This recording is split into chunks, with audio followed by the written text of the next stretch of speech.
جی بالکل، آپ نے مالکان کا ملازموں کے ساتھ ناروا سلوک کی داستانیں جو ہے وہ سنی ہوں گی، لیکن مالکان پہ ملازموں پر ایک ظلم و ستم، اس کی داستان جو ہے وہ ہم آج آپ کے سامنے جو ہے وہ لے کر آئے ہیں۔ یہ ایک ایسی عجیب، منفرد اور ایک الگ قسم کی داستان ہے کہ یہ داستان جب رونما ہوئی تو اس نے اطراف میں موجود تمام لوگوں کو جو ہے وہ تشویش میں مبتلا کر دیا، اور لوگ جو ہے وہ حیران پریشان ہو گئے۔ مدعا کچھ یوں ہے کہ میں اس وقت موجود ہوں مرغزار سوسائٹی لاہور کی ایک پوش اور ایک جو ہے وہ جانی پہچانی جو ہے وہ سوسائٹی ہے، جہاں پر واقعہ کچھ یوں پیش آیا کہ ایک ملازم نے جو ہے وہ تقریباً 1 کنال سے زائد کی پراپرٹی جو ہے وہ اپنے 90 سال کے مالک سے نام کرانے کی کوشش کی۔ اس کوشش میں وہ مکمل طور پر کامیاب تو ہو گیا، لیکن بالآخر اس پوری سٹوری میں ایک کردار کی آمد ہوئی۔ وہ کردار جو ہے وہ اس سوسائٹی کے صدر چودھری شہزاد چیمہ صاحب تھے۔ جب وہ کردار اس سٹوری میں ان کی انٹری ہوئی تو اس کہانی کا رخ موڑ گیا، اور جو بیچارے مظلومین تھے ان کو ان کا حق جو ہے وہ اس طرح ملا، اور وہ جو ملازم ہے وہ اپنی تمام تر کارروائی میں جو ہے وہ بالکل ناکام ثابت ہوا۔ اس کی ناکامی کی وجہ کیا تھی، پوری سٹوری کیا ہے؟ ہمارے ساتھ موجود ہیں چودھری شہزاد چیمہ، جو کہ اس وقت مرغزار سوسائٹی کے صدر ہیں۔ سر، آپ کے قیمتی وقت کا بڑا شکریہ۔ میں جاننا چاہوں گا کہ یہ واقعہ جو ہے وہ اس کی ابتدا کہاں سے ہوئی، یہ واقعہ دراصل کیا ہے، ناظرین کو آپ بتائیں۔ جی، یہ واقعہ اس طرح ہوا کہ میرے پاس ایک ڈیلر آئے، تو ڈیلر صاحب نے مجھے کہا کہ اپنا چیمہ صاحب ہمیں فلاں مکان کے 305C کے ڈپلیکیٹ کاغذ چاہیے۔ تو ہم نے کہا کہ بھئی ڈپلیکیٹ کاغذ ہم آپ کو دیتے ہیں، لیکن آپ اس طرح کریں کہ جو مکان کا مالک ہے، کیونکہ میں ان کو جانتا تھا، سوسائٹی میں الحمدللہ ہر بندہ ایک دوسرے کو ہم جانتے ہیں، وہ 90 سے اوپر کی ان کی ایج ہوگی، 4 5 6 سال کا ان کو، اس سے بھی زیادہ عرصے کا ان کو فالج ہے، اور وہ اپنی چارپائی پہ رہتے ہیں۔ تو میں اس بات پہ تھوڑا سا محتاط ہوا کہ یہ ایک ڈیلر ان کے کاغذات لینے آ گیا ہے۔ تو اس کے بعد ہم نے جو ہے اس کے اوپر فوری طور پہ سٹینڈ لیا اور سوچنا شروع کیا کہ یہ جو آیا ہے کاغذات لینے، یہ کیوں آیا؟ تو میں نے فوری طور پر اس کی گلی کے اندر جو 305C کی گلی ہے وہاں پہ ایک شخص کو فون کیا کہ یار ان سے پتہ کرو کہ ان کا معاملہ کیا ہے، اور مجھے کم سے کم ان کی 4 بیٹیاں ماشاءاللہ اس کے، کیونکہ یہ بزرگوں کی بیٹیاں تو تھیں نہیں۔ تو جب انہوں نے یہ مجھے ان کا پتہ چلا کہ ان کا جو بیٹیاں ہیں، تو ان کی بیٹیوں کو ہم نے کال کی۔ اصل مسئلہ کو یوں ہوا کہ بیٹیوں نے گھر کے اندر ایک ملازم رکھا ہوا تھا، اور یہ جو ملازم ہے کہانی کی ابتدا ایسے ہوئی کہ بیٹیوں کا انہوں نے ایک گھر کے اندر ملازم رکھا ہوا تھا، اس کو 30,000 کے قریب تنخواہ بھی دیتی تھی، اس کے تمام حقوق پورا کرتی تھی۔ دیکھیں بیٹیاں بیچاری ساری عمر اپنے والد کے ساتھ تو نہیں رہ سکتی، کیونکہ ان کا بھائی تو تھا نہیں، صرف بیٹیاں ہیں، وہ شادی شدہ ہیں اپنے گھروں میں۔ تو انہوں نے کیا کیا کہ جب اس کو رکھا ہوا تھا، تو رکھنے کے بعد اسی ملازم نے ڈاکٹر صاحب کو ورگلا لیا۔ ڈاکٹر صاحب کو کہا کہ میں نے جو ہے کرنا ہے، آپ کا اکاؤنٹ کھلوانا ہے۔ آپ کی بیٹیوں نے کہا کہ آپ باہر سے آتی ہیں تو ہم نے پیسے بھیجنے ہوتے ہیں، تو ہم اس کے اندر آپ کو پیسے بھیجنے ہیں، تو آپ ہمیں اکاؤنٹ کے لیے جو ہے کر دیں، سائن کر دیں۔ انہوں نے سائن کر دیے۔ یہاں سے یہ سلسلہ شروع ہوا۔ اب دوسرا مسئلہ یہ ہوا کہ جو کاغذات تھے، اچھا، یعنی سائن جو ہے وہ چکمہ اس بات کا دیا گیا ملازمت کا کہ اکاؤنٹ سٹیٹمنٹ پہ سائن کروا رہے ہیں، یا بینک اکاؤنٹ کے لیے جو کچھ دستخط آپ کے چاہیے اس کے لیے کوئی ہیلتھ سرٹیفکیٹ ہے یا کچھ ایسا ہے، اس طرح کر کے ان کو بلائے بسلائے۔ وہ ڈاکٹر صاحب کے مطابق جو ہے انہوں نے بتایا کہ مجھے اس طرح انہوں نے میرے سے سائن کروائے۔ سائن کروانے کے بعد جب ہم نے ان کو یہ کہا کہ بھائی آپ ایسا کریں، ان کی بیٹیوں کو لے آئیں، بیٹیوں نے کیا کیا ہوا تھا کہ اپنے ڈپلیکیٹ اپنے جو کاغذات تھے مکان کے، وہ اپنے پاس رکھے ہوئے تھے، اور اپنے والد کا شناختی کارڈ تک ان کے بیٹیوں کے پاس تھا۔ اب یہ ملازم جو ہے وہ اس قدر شاطر تھا کہ بیٹیوں کو بتائے بغیر وہ کیا کر رہا ہے، درخواست دے رہا ہے کہ درخواست ساتھ بھیج رہا ہے کہ ڈاکٹر صاحب کے کاغذات چوری ہو گئے ہیں، گم ہو گئے ہیں، تو ہمیں جو ہے اس کے ڈپلیکیٹ کاغذ دیے جائیں۔ جب ڈپلیکیٹ کاغذوں کا سلسلہ شروع ہوا تو ہم اس پہ آگے کارروائی کی۔ ہم نے ان کے گھر والوں کو اطلاع دی، تو انہوں نے بولا کہ کاغذ تو ہمارے پاس ہیں۔ تو بعد میں جب ہم نے ان کی بیٹیوں نے تھانہ ہنجروال میں درخواست دی، تو اللہ تعالیٰ SHO صاحب کو زندگی دے اور اللہ تعالیٰ ان کو کامیابیاں دے، انہوں نے اس معاملے کو بڑا سیریس ہو کے لیا۔ لینے کے بعد انہوں نے فوری ایکشن کرتے ہوئے دوسرے دن جو ملازم تھا اس کو گرفتار کر لیا۔ جب ملازم کو گرفتار کیا تو اس کے بعد انہوں نے بتایا کہ وہ پیسے بھی جو تھے اس ملازم نے سائن کسی اور کے نام کرائے آگے سیل کر دیا، یعنی اس سے 10 لاکھ روپیہ بھی لے لیا۔ اب بیانے کی مد میں بیانے کی مد میں جب ان کو بلایا گیا تو انہوں نے کہا جی کہ فلاں بندے جو ان کے ساتھ تھے ہمارے، انہوں نے جو ہے ہمیں ساتھ ہو کے سودا کرایا۔ تو اس کے بعد ایس ایچ او صاحب نے جب سختی کی تو پتہ چلا کہ مکان کو بیچنے کے بعد وہ جتنے بھی جو پیسے ہیں وہ کہاں سے نکل رہے ہیں، وہ اسی ملازم کے گھر سے۔ جب ملازم کو پکڑا تو وہ پیسے ملازم کے گھر سے نکلے۔ یہاں تک آپ اندازہ کریں وہ کتنے مالیت کے ہوں گے، کتنا کوئی رقم ہوگی؟ ایک کنال کا مرغزار کے اندر جو پلاٹ ہے وہ 4 سے اوپر ہے، 4.5 4.5 اس کا ریٹ ہے، تو وہ گھر ہے کنال کا،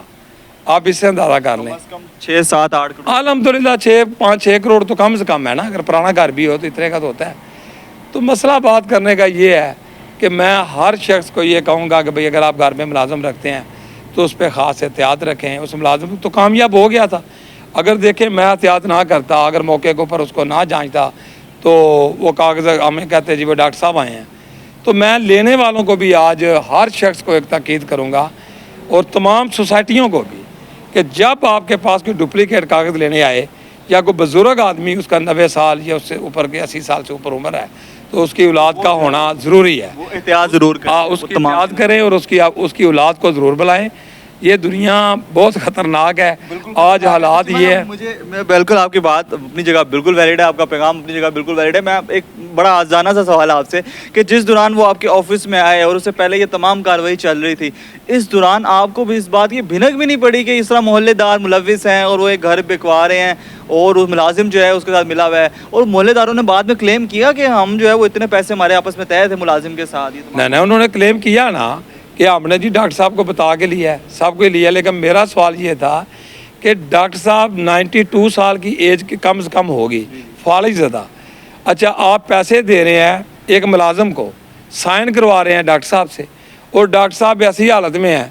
کہ جس کی کوئی اندازہ ہی نہیں۔ اس دن کے بعد اس کی بیٹیاں بھی ڈاکٹر صاحب کو اپنے سسرال میں لے گئی ہیں۔ تو اب دیکھیں وہ یہ ایک بہت بڑا فراڈ تھا، چھوٹا سا فراڈ نہیں تھا۔ اگر دیکھا جائے تو یہ ہمارے سماج کے لیے، ہمارے علاقے کے لیے یا لوگوں کے لیے یہ ایک لمحہ فکریہ ہے بالکل کہ اپنے گھر میں جب ملازم رکھیں تو اس پہ کڑی نظر رکھیں۔ اگر ایسے حالات ہیں کہ آپ کو رکھنا ضروری ہے گھر کے اندر تو اس کی اپنی جانچ پڑتال اس کی ملازم کی ہمیشہ ساتھ رکھیں۔ اگر یہ چھوٹی سی ہماری غلطی اگر ساٹھی اس کو پیپر دے دیتی تو انہوں نے اگلے دن ٹرانسفر کے لیے آ جانا تھا، بالکل ٹھیک ہے، آپ ٹرانسفر کرنے کے لیے بھی مجبور تھے اور آپ کو کرنا پھر ہم نے ہونا تھا۔ لیکن میرا ایک اصول ہے جو میں آج آپ کو بتا دوں، میں 9 سال سے مرغزار سوسائٹی کا صدر ہوں۔ میں نے نہ تو یہ Marghzar society power of attorney local Pakistan کی مانتی ہے اور نہ ہی کسی بزرگ کی ٹرانسفر مانگتی ہے جب تک اس کی اولاد ساتھ نہ ہو۔ اگر ایک 90 سال کا بزرگ ہے، 70 سال سے اوپر ہے، تو میری یہ پہلی شرط ہوتی ہے کہ اپنی اولاد کو ساتھ لے کے آئیں جو آپ کی اولاد ہے۔ اگر 4 ہیں تو 2 ہی آ جائیں، 3 آ جائیں، اس کے بغیر میں نہیں کرتا۔ اس کے بعد آپ ٹرانسفر نہیں کرتے؟ جا بالکل ایک بہت ویلڈ پوائنٹ ہے، اور یہ بھی ہے کہ وہ جو 90 سال کے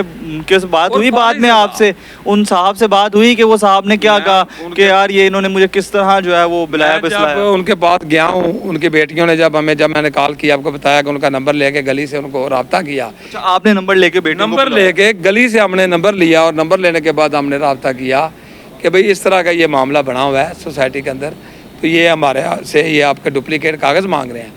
انہوں نے کہا شہزاد بھائی کاغذ تو ہمارے پاس ہیں، ہمارے اپنے پاس کاغذ ہیں۔ تو اس کے بعد ہی وہ حرکت میں آئے، وہ آئے، اس کے بعد انہوں نے تھانہ میں درخواست دی اور وہاں پہ جو ہم کر سکتے تھے ہم نے بھی کیا اور اس ملازم کو پکڑا، اور پکڑنے کے بعد وہ اسٹامپ جو ہے وہ واپس لیا۔ تو اب الحمدللہ اللہ پاک کا لاکھ پر شکر ہے کہ جن کا حق تھا ان کو حق واپس ملا، اور جو ملزمین ہے وہ حراست میں ہے۔ ملزمین جو ہے وہ اس کے بعد جب اسٹامپ لیا تو سب لوگوں کے کیونکہ انہوں نے پیسے دے دیے، اور اس کے بعد میرے خیال میں وہ جو مالک تھے جو اپنا بابا جی کی بیٹیاں تھیں انہوں نے اس کو معافی دے دی ہے۔ میرا سوال بس یہ ایک ہے کہ وہ بابا جی سے بات ہوئی، 90 سال کے جو بابا جی ہیں انہوں نے کیا کہا اور کیا ان کی انہوں نے ہمیں یہ کہا کہ جی مجھے یہ کہا گیا کہ آپ جو ہے نا آپ کی بیٹیاں باہر سے پیسے بھیجتی ہیں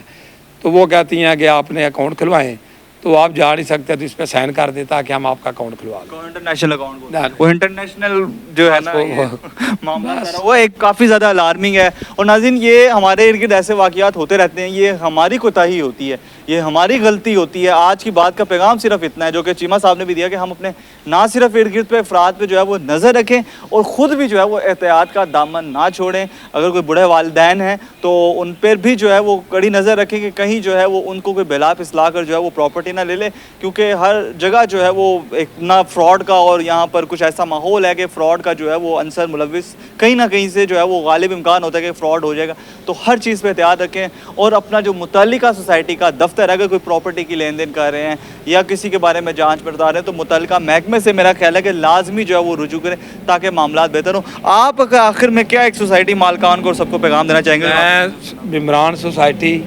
اور تمام سوسائٹی کے صدران یا اس کی انتظامیہ سے یہ کہوں گا کہ جب ٹرانسفر کا موقع ہوتا ہے تو اس پہ پوری احتیاط کریں. اگر کوئی آپ سے ڈپلیکیٹ کاغذ مانگے تو اس کے اوپر بھی پوری احتیاط برتیں کہ یہ نہ ہو کہ بعد میں آپ کے لیے پچھتاوا بن جائے. اگر اس دن میں نہ رابطہ کرتا ان کے وارثین سے تو یہ ایک بہت بڑا سانحہ ہو جانا تھا, جو اللہ تعالیٰ نے ہماری بھی عزت بچا لی, سوسائٹی کی بھی بچا لی اور ان ممبران کی بھی بچا لی, اس بیچارے کی ڈاکٹر صاحب کی اولاد کی بھی, کہ وہ اپنا ایک 6-7 کروڑ کی پراپرٹی سے ہاتھ دھونے سے بچ گئے. جی بالکل, ساری عمر کی جمع پونجی ہے اور وہ ایک منٹوں میں جو ہے وہ